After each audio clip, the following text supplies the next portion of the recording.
인지상정이라는 말 잘 아시죠? 사람이라면 누구나 갖는 보통의 마음, 감정, 정서를 인지상정이라고 합니다. 예를 들어서 누군가가 나에게 큰 은혜를 베풀 때, 호의를 베풀 때 사람이라면 감사의 마음을 갖기 마련인 것이죠. 이게 인지상정입니다. 감사를 표현하는 방법은 여러 가지가 있습니다만 가장 기본적으로 누구나 할 수 있는 것이라고 하면 아마도 선물을 드리는 것이 될 것입니다. 선물의 크기는 중요하지 않고요. 선물에 담겨 있는 마음, 감사의 마음을 담아서 전달할 때 그 선물이 의미가 있고 받는 사람의 마음을 흡족하게 해주는 것이 될 것입니다. 우리는 하나님의 사랑과 은혜를 받은 사람들입니다. 나 같은 죄인 살리신, 죄로부터 구원하여 주신 놀라운 은혜, 영생을 선물로 주신 은혜, 지금까지 돌보시고 지키시고 인도하신 은혜, 앞으로도 계속하여서 우리와 함께 하실 은혜, 이러한 은혜와 사랑을 많이 받은 사람들이에요. 그래서 당연히 하나님께 감사합니다.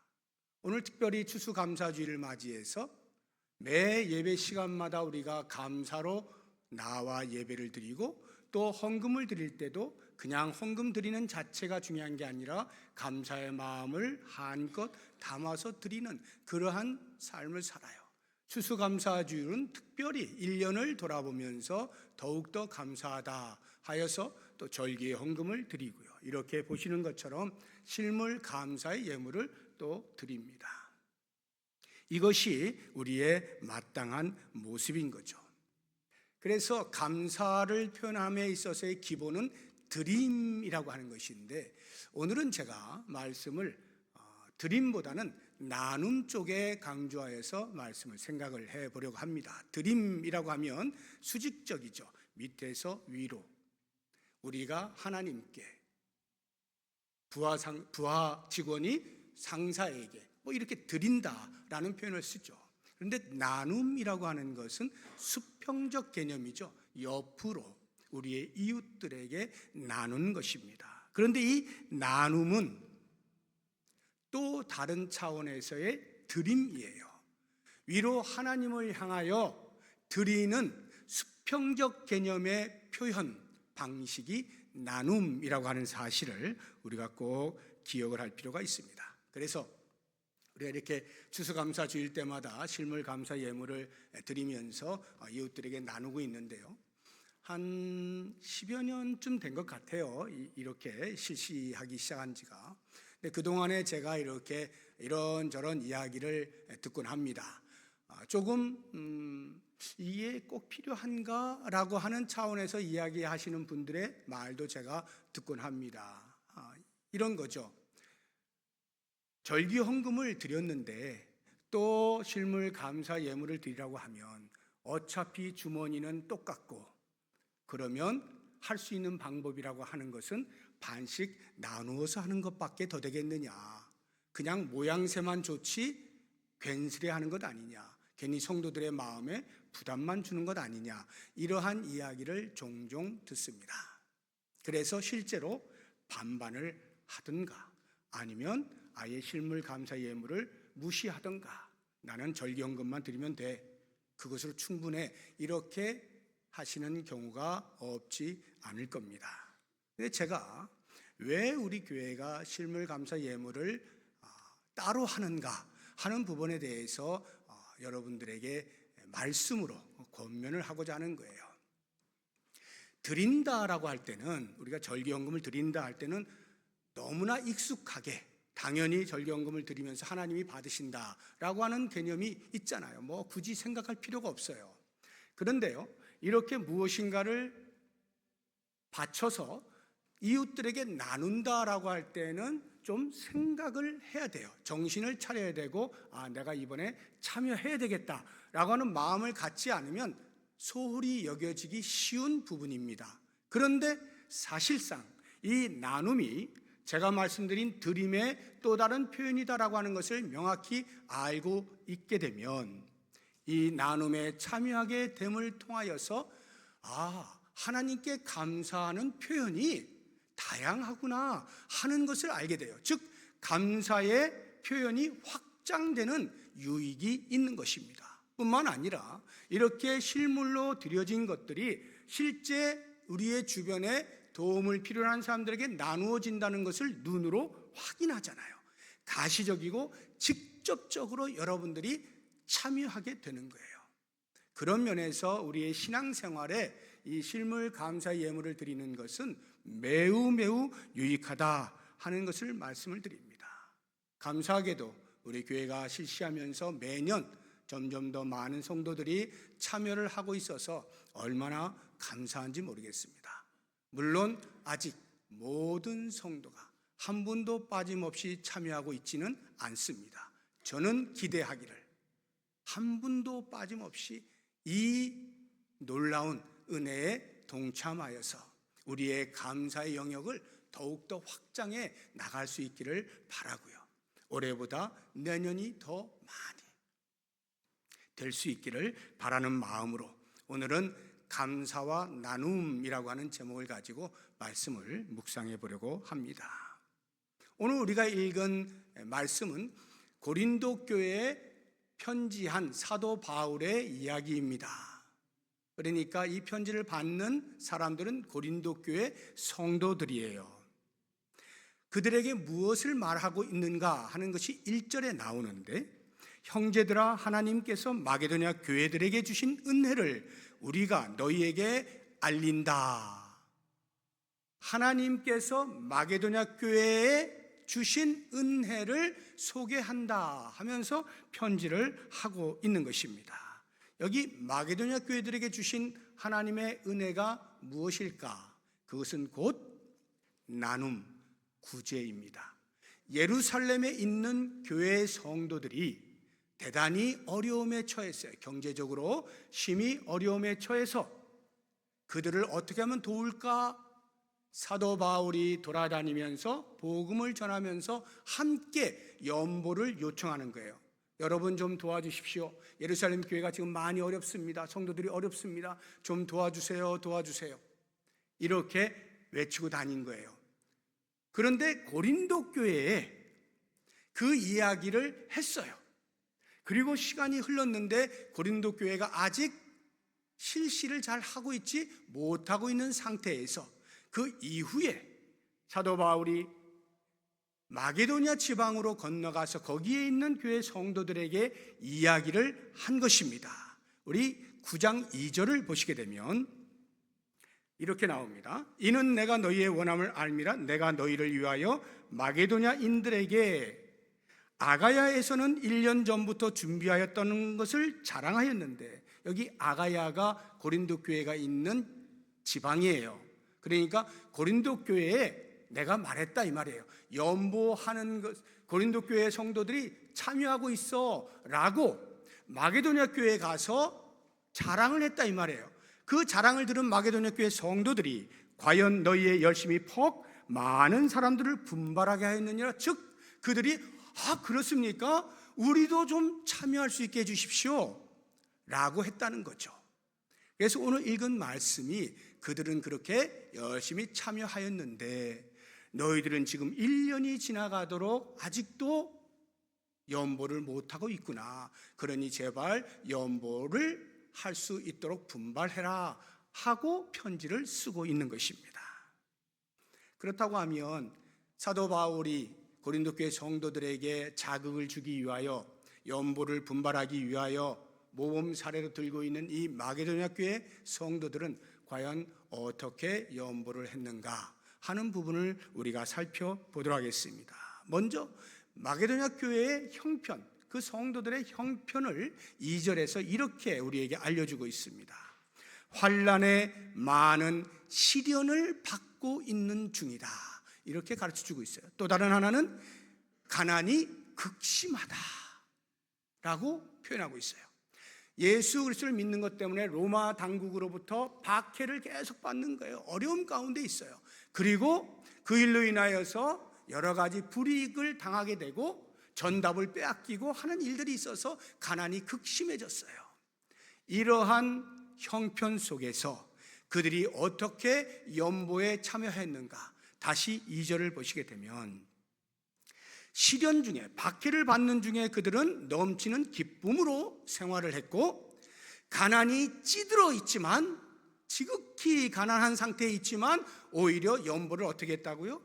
풍성하게 했다. 풍성한 연보를 하였다라고 이야기하고 있는 것입니다.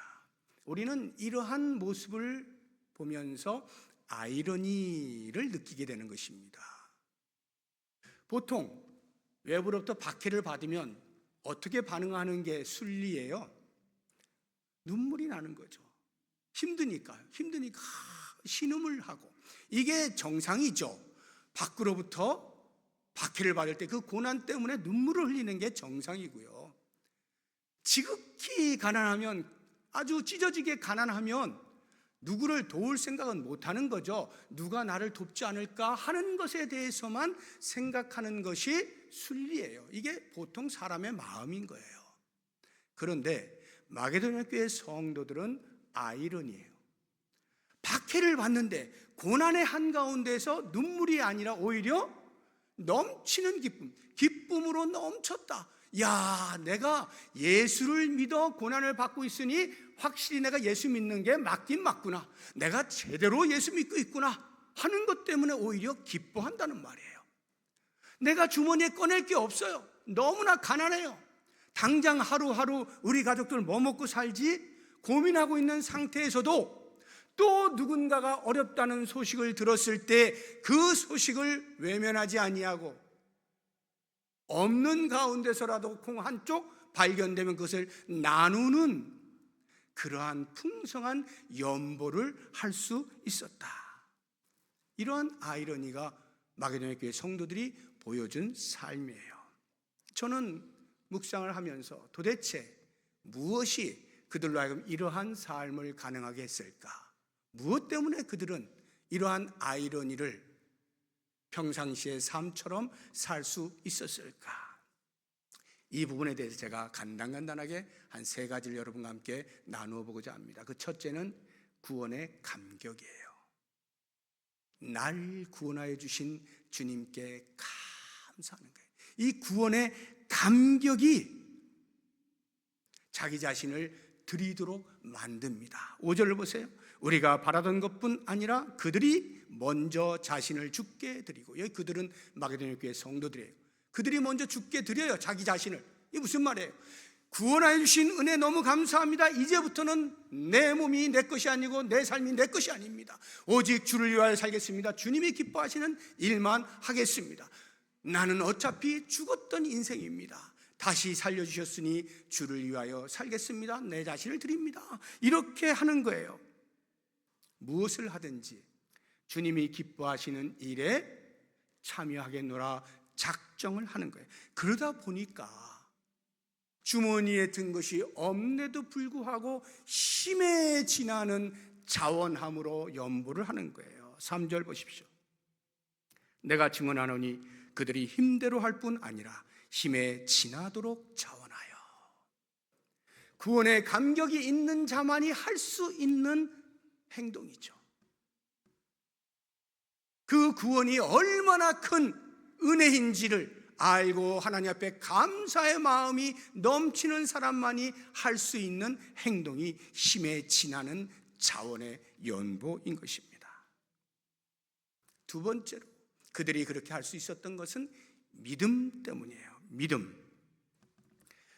지난 주간에 11차 60일 은혜로 기도에 참여하신 분들은 수요일에 노시영 목사님이 설교하신 것을 기억하실지 모르겠습니다. 감사로 넘치게 하라라고 하는 제목을 가지고 말씀을 전할 때 믿음대로 감사로 넘치게 하라, 감사가 넘치게 하라, 믿음대로 할 때 그 믿음을 설명을 하셨는데 그 가운데 하나가 믿음은 우리의 가치를 변화시킨다 하는 거예요. 믿음이 있는 사람은 가치가 전도가 되는 거예요. 바뀌게 되는 거예요. 보통은 내가 없으면 나누지 못하는 거예요. 아무도 뭐라 하지 않아요. 없는데 어떻게 나눕니까? 그런데 믿음이 들어오게 되어지면 그 가치가 바뀌는 거예요. 없는 중에도 나눌 수 있는 가치를 보게 되는 겁니다. 그 가치를 발견하게 되는 거예요. 마게도냐 교회 성도들이 그와 같은 믿음을 갖게 되어지니까 누가 보아도 내놓을 것 없는 사람들인데도 불구하고 그들이 그 와중에도 내어놓아 나누는 삶을 사는 것이에요. 우리는 보통 내 코가 석자라는 말을 잘 사용하죠. 지금 내 코가 석자야.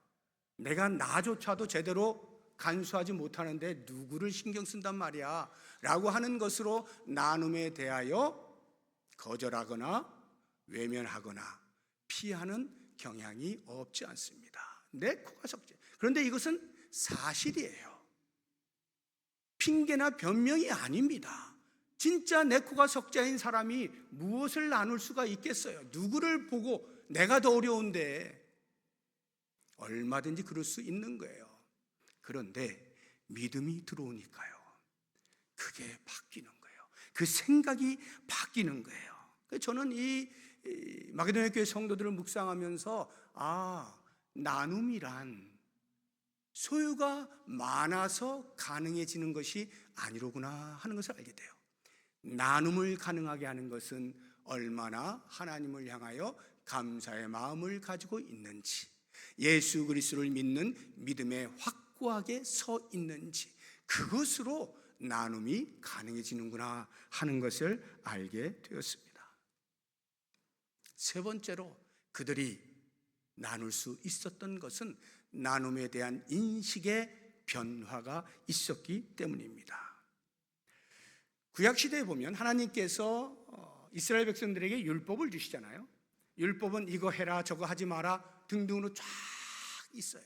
그 가운데서 특별히 유대교인들이 이것은 우리가 유대교를 믿는 한 반드시 해야 된다라고 하는 3대 의무 조항이 있어요. 그 첫째가 기도 생활이에요. 둘째가 금식입니다. 그리고 마지막 세 번째가 구제예요. 구제, 나눔. 이 세 가지는 유대교인으로서 반드시 예외 없이 누구라도 해야 한다라고 하는 의무 조항으로 만들어 놓았습니다. 신약에 넘어와서 예수 그리스도를 통하여 복음이 우리에게 임하였습니다. 복음으로 말미암는 은혜, 그 은혜 때문에 우리는 이 3대 조항이라고 하는 것을 의무가 아닌 마땅한 반응으로 은혜 받은 자의 마땅한 반응으로 실현하고 있어요. 더 정확히 이야기하면 구제 관련해서 이 구제는 의무가 아니라 내가 누릴 특권이다, 이렇게 생각을 하는 것입니다.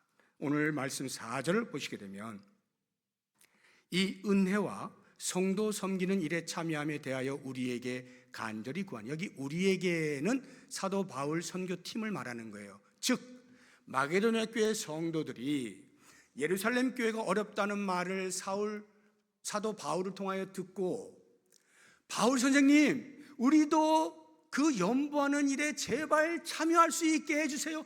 바지 가랑이를 붙잡고 늘어졌다 이 말이에요. 제발 참여할 수 있게 해주세요 라고 하는 거예요. 여기에 나오는 이 은혜의 은혜, 이것을 다른 성경은 어떻게 번역을 해놓았는지, 대표적으로 한글 성경 하나하고 영어 성경 하나를 소개하면, 표준 새 번역에서는 이 은혜를 특권으로 번역을 해놓았어요. 특권. 마게도냐 교회 성도들은 연보하는 행위를 특권으로 여긴 거예요. NIV에서는 영어로 privilege of sharing 이렇게 됐어요. sharing, 나누는 거, 나눔의 특권, privilege라는 거예요. 특권이라는 거예요. 특권이라고 하는 것은 내가 하지 않으면 내 손해인 거죠. 내가 마땅히 할 수 있는 권리란 말이에요. 권리 행사인데 그 권리 행사를 하지 않으면 자기 손해다 이 뜻이거든요. 연보하는 것, 구제하는 것, 나누는 것은 우리 성도의 특권이에요. 마땅히 해야 될 권리예요. 왜요? 그렇게 하면 하나님이 중심을 보시고 귀히 여기시는 거예요. 야, 네가 가난한 자들을 돌보고 있구나, 내가 기뻐하는 일에 참여하고 있구나. 그러면 하나님께서 어떻게 하실까요? 당연히 하늘문을 여시고 하늘의 보고를 여시고 필요한 것들을 때를 따라 도우시는 은혜가 계속적으로 임하는 거죠. 이건 우리의 특권인 것입니다. 말씀을 정리해서 한번 생각을 해보세요. 연보, 여기 지금 풍성한 연보라고 하는데, 연보가 무슨 뜻인가 혹시 모르시는 분 계실 것 같아서 제가 언젠가도 한번 설명을 드렸는데, 한자를 보시게 되면 아주 쉽습니다. 연보할 때 연이 버릴 연자예요. 내놓을 연, 버릴 연. 보는 기울 보자예요. 그물을 깁다, 옷을 깁다 할 때 기울, 도울, 보조할, 기부할 보자예요. 그래서 내 것을 내놓아 다른 사람을 돕는 행위, 이것이 연보입니다. 마게도냐 교회 성도들을 생각해 보세요. 극심한 가난, 여러분들 가운데에서 현재 극심한 가난 가운데 처해 있는 분이 계실 수 있습니다. 그 극심한 가난이 사람의 생각하는 것에 따라 정도는 다르겠습니다만, 그래도 우리가 보통 상식적으로 극심한 가난이라고 하면 당장에 먹을 것이 쉽지 않은 이러한 경우가 되겠죠. 그런 사람들이 무엇을 내놓을 게 있었겠어요? 주머니를 뒤져서 뭐가 있었겠어요? 기부할 만한 뭐가 있었겠습니까? 그런데 그 마게도냐 교회 성도들이 풍성한 연보를 했다, 힘에 지나는 연보를 했다, 자원하는 연보를 했다. 어떻게 이게 가능하냐 이 말이에요. 구원의 은혜에 감사하는 마음, 예수 그리스도를 믿는 믿음의 확고한 사람, 무엇보다도 인식의 변화가 일어나서 나눔이 곧 감사로구나, 나눔이 곧 하나님을 기쁘시게 하는 것이로구나 하는 것을 아는 사람이 내게 얼마가 있느냐가 아니라 그 마음을 아무리 조그마한 것이라도 나누어 다른 사람들에게 전달함으로써 하나님 감사합니다, 하나님 감사합니다 하는 이 감사를 놓치지 아니하고 평생 살아가는 거죠. 사랑하는 성도 여러분, 저는 아까 광고 시간에 오늘까지 여러분들이 내시면 이거를 나누겠습니다 말씀을 드렸습니다만, 제 마음으로는 한 주를 더 여러분들에게 기회를 드리고 싶은 거예요. 오늘 말씀을 들으면서 혹시라도 도전이 되시는 분들, 그런데 어떻게 하다 보니까 참여하지 못하시는 분들, 그분들이 기회를 가지고, 그래 이렇게 내가 말씀을 들었는데 실천해야지 하고 가지고 오시면, 이번 주 중에라도 가지고 오시면 그것을 다 합하여서 우리의 주변에 필요한 분들에게, 교회에, 기관에, 단체에, 개인에게 나누어 드릴 것입니다. 그러한 것에 참여하시면서 여러분들의 하나님을 향한 감사의 마음을 넓혀 가시고, 그 감사의 마음으로 생활에 나아가실 때 하나님이 어떠한 복을 부으신지를 경험하면서 또다시 감사의 삶으로 주님 오시는 그날까지 기쁨 가운데 살아갈 수 있기를 주의 이름으로 축복합니다. 기도하겠습니다. 하나님 아버지, 감사합니다. 나눔이 곧 주께 드리는 것임을 알게 되었습니다. 내게 얼마가 있어서가 아니라 하나님을 향하여 감사의 마음을 표현하는 당연한 방편인 것을 깨닫고, 나눔의 자리를 외면하지 아니하고 거절하지 아니하고 기꺼이 동참하게 하셔서 우리의 마음이 주를 향하여 언제든지 감사가 넘치는 삶을 살게 하여 주시옵소서. 예수님의 이름으로 기도드립니다. 아멘. 우리 다 같이